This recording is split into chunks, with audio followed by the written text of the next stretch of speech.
सुनना चाहते हैं। यहाँ एक काल्पनिक कहानी है। बहुत समय पहले एक गांव के किनारे एक जंगल था, जहां एक रहस्यमयी और सुंदर चुड़ैल रहती थी। उसका नाम अलायना था।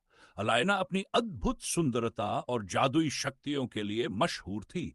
गांव के लोग उससे डरते थे, लेकिन मदद भी मांगते थे। वह लोगों की परेशानियां हल करती, लेकिन बदले में एक शर्त रखती थी, वफादारी। गांव में एक युवा लड़का आर्यन अलायना के जादू से आकर्षित हुआ। उसने चुड़ैल के पास जाकर उसका भरोसा जीता। अलायना ने उसे अपनी शक्तियां दिखाई और कहा, अगर तुम मुझे कभी धोखा नहीं दोगे तो मैं तुम्हारे साथ हमेशा रहूंगी और तुम्हारी हर इच्छा पूरी करूंगी। आर्यन ने वादा किया, लेकिन धीरे धीरे उसकी लालच बढ़ती गई।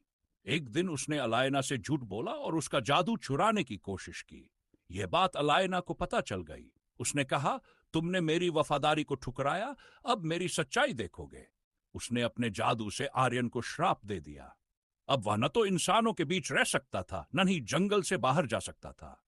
गांव वालों को पता चला कि आर्यन ने अलायना को धोखा दिया और उन्होंने उसे हमेशा के लिए अकेला छोड़ दिया।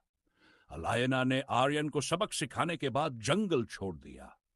लेकिन हर पूर्णिमा की रात गांव के लोग कहते हैं कि उसकी परछाई जंगल के पेड़ों के बीच अब भी दिखाई देती है। यह कहानी हमें यह सिखाती है कि वफादारी एक मूल्यवान गुण है और इसे तोड़ने का परिणाम गंभीर हो सकता है।